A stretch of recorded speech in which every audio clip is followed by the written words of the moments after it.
Hi friends, আজকে তোমাদের দেখাবো আমি কি করে বাড়িতে রাধাবল্লভী তৈরি করি তার রেসিপিটা আজকে তোমাদের দেখাচ্ছি। তো তার জন্য আমি বিউলির ডাল 3-4 ঘন্টা ভিজিয়ে রেখেছিলাম, সেগুলো নিয়ে নিয়েছি একটু মিক্সিং বলে। তো দুটো কাঁচা লঙ্কা আর একটু আদা আমি পেস্ট করে নেব। হয়ে গেছে। ডালটা এমনভাবে বাটতে হবে যাতে একটু দানা দানা থাকে, কিন্তু খুব মিহি হলে হবে না আর একটু গোটা গোটাও থাকবে না। এই যে কড়াই কিছুটা তেল দিয়ে একটু কালো জিরে দিলাম, কিছুটা হিং দিয়ে দিলাম। ভাজা হয়ে গেছে, এবার এই ডালটা দিয়ে একটু ভেজে নেব।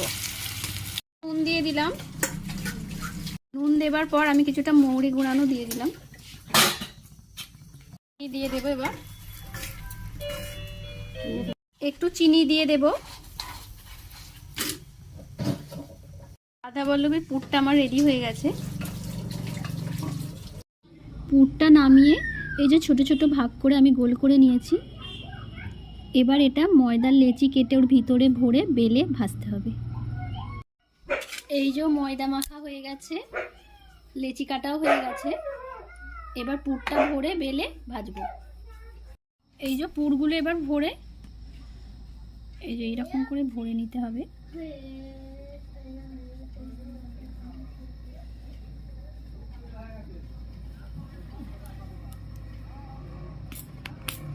এটা এবার বেলে ভাজতে হবে। বেলা হচ্ছে, এই যে এখানে ভাজা হচ্ছে।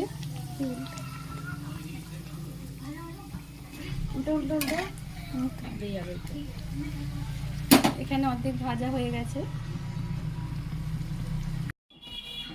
এই যে রাধাবল্লভীর ফাইনাল লুক।